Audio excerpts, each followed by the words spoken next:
Ever feel that pull to uncover secrets buried for, well, millions of years? Oh, absolutely.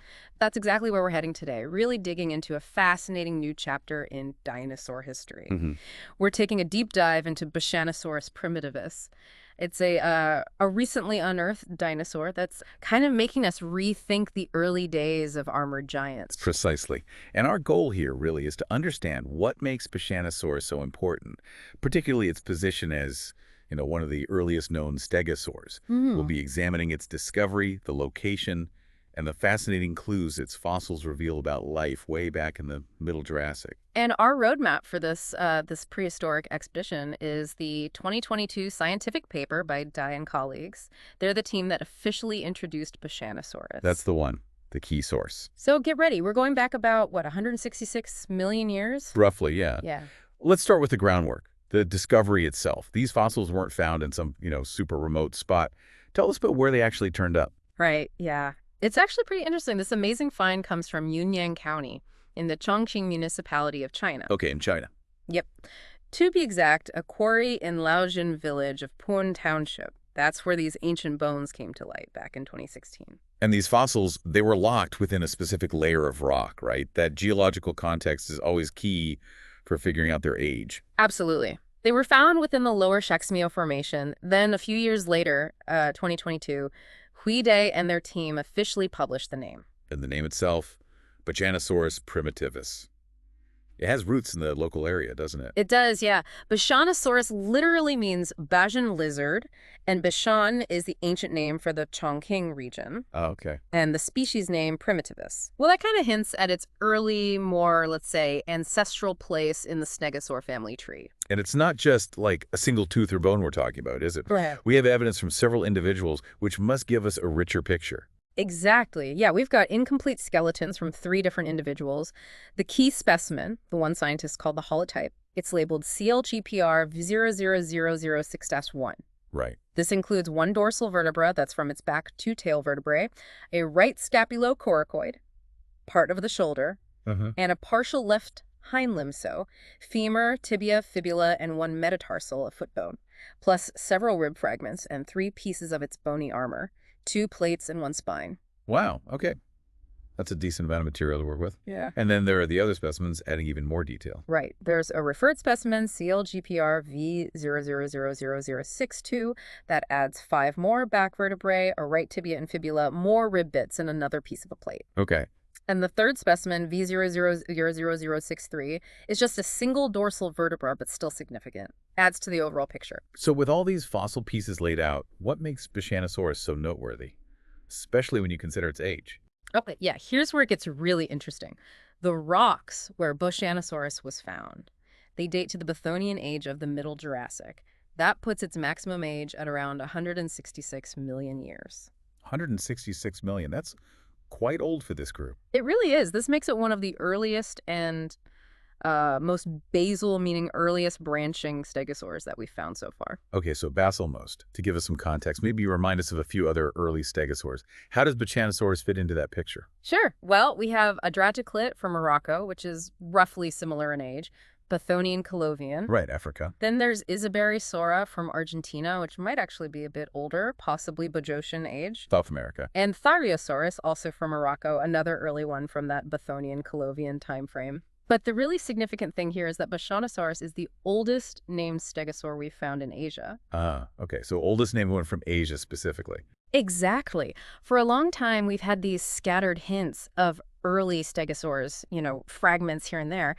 But Bashanosaurus really strengthens the idea that Asia was a crucial early center for their evolution. It makes us rethink some older ideas about where stegosaurs might have first popped up.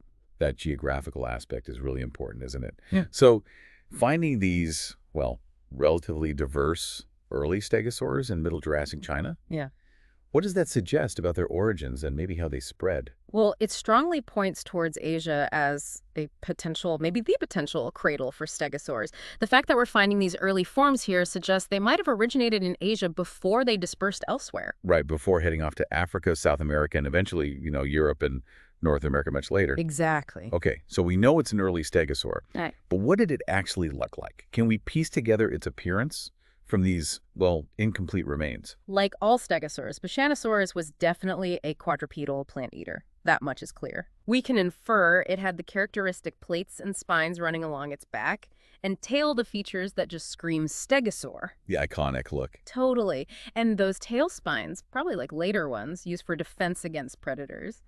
The thagomizer precursors, maybe? And size-wise, Yeah. how does it stack up against its more famous, maybe later, relatives? Well, based on comparing the proportions to another early stegosaur called Huayongosaurus, the researchers estimate Bashanosaurus was around 3 meters long, so about 9.8 feet. Okay, not enormous then. No, relatively small for a stegosaur. But it's worth remembering the specimens might not be fully grown adults, so potentially it could have gotten a bit larger. Right, that's always a possibility with fossil finds. Yeah. Just for scale, Chunkingosaurus, which seems to be a close relative, reached maybe 4 to 5 meters, and Huayongosaurus was also around 4 meters, so Bashanosaurus seems a bit smaller than them. Now, while it fits the general stegosaur mold, you mentioned the paper highlights some unique anatomical features, things that set Bashanosaurus apart. Let's dig into some of those, maybe starting with the vertebrae. Okay, let's unpack this. The centra, that's the main spool-shaped part of the vertebrae, in its back, they're described as amphiplaian in Bashanosaurus. Amphipladian, meaning flat on both ends. Exactly. Think of it like a cylinder with flat ends. This is interesting because in Chunkingosaurus, which we said is close, one end of these vertebrae is quite curved, concave. So a subtle difference in how the backbone fit together, maybe how flexible it was. Could be, yeah. Also, the length, width, and height of these centra in Bashanosaurus are pretty similar.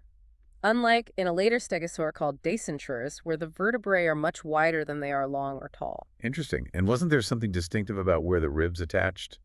The parapophysis? Yes, good point. The parapophyses in Bashanosaurus are positioned higher up on the vertebrae compared to other known stegosaurs. Higher up. And what's fascinating is that this high position is actually similar to what we see in Solidosaurus. The Stegosaurus, the really early armored dinosaur. Yeah. Not even a true stegosaur yet. Exactly, a much more basal thyreophoran. It's like seeing this little flicker of an older ancestral design feature still present in this early stegosaur. Wow. Okay, that is interesting. What about the tail vertebrae? Anything notable there? The caudal vertebrae, the tailbones they found, have clear facets. These are little smooth spots where the chevron bones would attach underneath. Right, the chevrons brace the tail. Yep.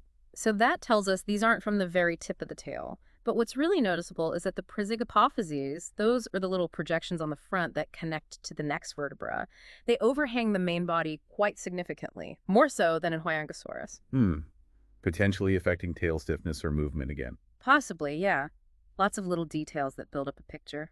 Let's shift focus a bit to the shoulder region.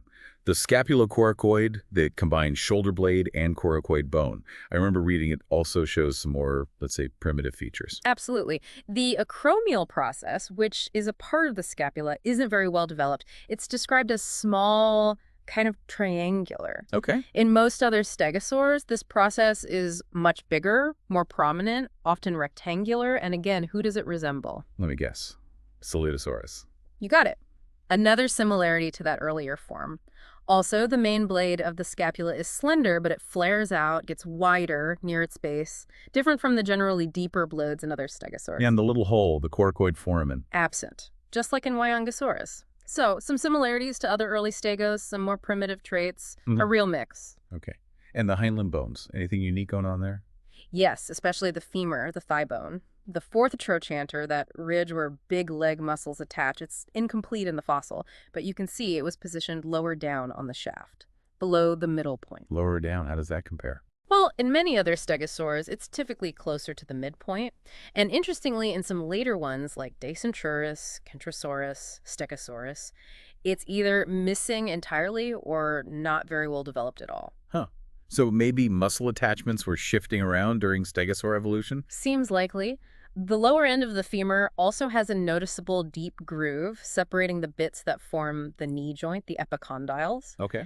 The lower leg bones, tibia and fibula, they're generally pretty similar to other stegosaurs. The tibia has that sharp ridge at the top, the conial crest, and the foot bone they found, a metatarsal, has noticeably expanded ends. And of course the armor. We can't talk stegosaurs without talking osteoderms. What did they find for Bashanosaurus? Right, so they found one tall, thin spine, but because it was isolated, we don't know exactly where on the body it went. Could be tail, could be shoulder. Could be either, yeah, Huh. like the thagomizer spikes on the tail, or maybe even a parascapular spine near the shoulder, like some other early armored dinos had. We just can't be sure from this material. Explain the plates. They found 3 plates, broadly rectangular, with thickened bases. And here's a really key distinguishing feature. There's a groove that runs along the plate, separating that thick base from the thinner front and back edges. A groove, okay. Yeah, this specific shape, this grooved base, is considered unique to Bashanosaurus, a diagnostic feature. Got it. So putting it all together, it sounds like Bashanosaurus is this fascinating mosaic.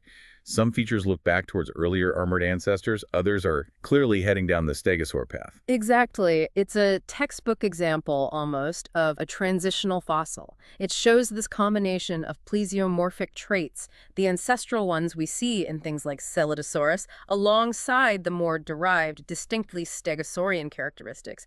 Evolution in action. The paper also mentioned something about the ontogenetic stage, basically, how old the individuals were when they died. What did they figure out? Yeah, that was interesting too. It's a bit of a mixed bag. They see some features typically associated with adult animals in other stegosaurs, like the greater trochanters on the femur being fused to the main shaft. That's something seen in adult Stegosaurus. Okay, suggesting maturity. But then other features, like the scapula and coracoid not being fused together, and the tibia and fibula also being separate, those are more typical of immature, younger Stegosaurus individuals. Huh. So maybe the different specimens represent different ages. Or maybe Bashanosaurus just matured differently. Both are possible. It suggests we might have fossils from individuals at different growth stages, which is actually really useful information to have. Absolutely. So, piecing all this anatomy together, how did the researchers classify Bashanosaurus? Where does it sit on the Stegosaur family tree? The initial analysis, the one by Dye and colleagues back in 2022, placed Bashanosaurus right at the very base of Stegosauria, as the sister taxon the closest relative to Chunkingosaurus. Okay, but so most next to Chunkingosaurus. Has that held up in later studies? Pretty much, yeah. Subsequent studies have largely supported that initial placement. It seems pretty solid. So if our listeners are picturing that classic dinosaur family tree, where would Bashanosaurus be? Imagine that big branching diagram. Bashanosaurus would be on one of the very first branches to split off from the main stegosaur line before you get to other early ones like Huayongosaurus, Isobarosaura, Gigantspinosaurus, Right. and definitely way before the later, larger icons like Stegosaurus itself. It's right there near the root, clustered with Chunkingosaurus, a very early player in the game. And it's always good to remember that science evolves. What's the absolute latest thinking on where Bashanosaurus fits in? That's a great point. Science is always refining these relationships. There's a big analysis of armored dinosaur relationships by Raven and colleagues in 2023. They also recognize Bashanosaurus as an early branching stegosaur. Okay. But just because the Bashanosaurus paper was so new when they did their analysis, they couldn't formally include its data in their final published trees. Timing issue. Exactly. But the general consensus points strongly toward it being a really foundational member of the stegosaur family. Okay, so we have this picture now. An early, relatively small stegosaur, unique mix of features giving us clues about evolution. But what about its world? What was the environment like and who else was living there? Right, the paleoecology. The Shaximiao Formation, where Bashanosaurus was found, is interpreted as a semi-arid to semi-humid region. So not super wet, not super dry. Kind of in between. Yeah. You can picture a landscape with meandering rivers snaking across the land and seasonal lakes that would probably grow and shrink depending on the time of year. And Bashanosaurus was walking around this place during the Bathonian Age. You mentioned the dinosaur fossil wall locality earlier. What other dinos were found right there, possibly its actual neighbors? Good question. In that specific fossil-rich area, yeah, they found remains of several sauropods, those huge, long-necked guys. The giants. Exactly. Names like Omisaurus puxiani, Shunosaurus, and Yuzulong. So little Bashanosaurus was living alongside some truly massive plant eaters. Wow. You have to wonder about the interactions there. Competition for food. Yeah. Maybe even just avoiding getting stepped on. Definitely. It paints a picture of a diverse herbivore community. And zooming out a bit, what about other creatures from the broader, lower Shaximiao Formation? Maybe not exact contemporaries, but part of the same general fauna. Oh, the wider fossil record from this formation is incredibly rich. It shows a really diverse ecosystem. You had various theropods, the meat eaters. The predators. Yep. Tuandongosaurus, Gesisaurus, Kaijiangosaurus, Sequanosaurus, Ichwanosaurus, even some indeterminate megalosaurids, a whole bunch of hunters. Okay, so definitely things Bashanosaurus would have wanted to defend against. For sure. And then other plant eaters, too. Early ornithischians like Ajulosaurus, Hexamlisaurus, Jawasaurus. Smaller, quicker guys. And it wasn't just dinosaurs, right? Not at all. The area was teeming. Pterosaurs, the flying reptiles like Angustinoripterus, lots of different turtles, Chingiochles, Plesiochles, early croc relatives, Telesaurus, Sunasuchus, Sisaisuchus. Crocs in the rivers and lakes. Exactly. Even pliosaurid plesiosaurs, which are marine reptiles, suggesting maybe some connection to marine environments nearby, or perhaps they were washed in. Plus, early mammal relatives called therapsids, like Bianotherroids, and of course fish, hybodus sharks, lepidotes, and amphibians like Cenobrachiops. Wow, it really paints a picture of a vibrant, complex, and probably quite dangerous Jurassic world. Absolutely, a thriving ecosystem. And it's interesting, too, that later, higher layers of the Shaximiao Formation have yielded fossils of other later stegosaurs. Suggesting the group stuck around in this region for a long time. Exactly. You see a succession. In the upper layers, you find Chungkingosaurus again, plus Gigantspinosaurus, Tortuguingosaurus. Shows that armored herbivores remained a really successful part of this particular prehistoric environment for millions of years. Okay, so let's try and wrap this up. Bringing everything together from our deep dive into Bashanosaurus primitivus, what are the key insights, the main things to take away? Well, I think the big takeaway is that Bashanosaurus is a really significant find. It's one of the earliest known stegosaurs, and importantly, it comes from Asia. Right, highlighting Asia's role. Yeah, and its unique combination of anatomical features, that mix of primitive and derived traits, gives us incredibly valuable clues about the very early stages of evolution within this iconic group of dinosaurs. Even those tiny details in the vertebrae tell a story. For me, the real aha moment is that growing evidence for Asia being a hotbed of early stegosaur diversity. Yeah. It really strengthens the case for it being a potential origin point for the whole clade before they spread out globally. Absolutely. It's another crucial piece fitting into the giant puzzle of dinosaur evolution. Helps us better understand the fascinating world of the Jurassic period and just how these incredible animals diversified across the planet. And it definitely sparks the imagination, doesn't it? I mean, given we only have these incomplete skeletons from maybe 3 individuals, Yeah. what else might be out there? Exactly. What future discoveries in this region might tell us more about Bashanosaurus itself or its relatives? What other secrets is the Shaximiao Formation still holding on to, just waiting to be uncovered?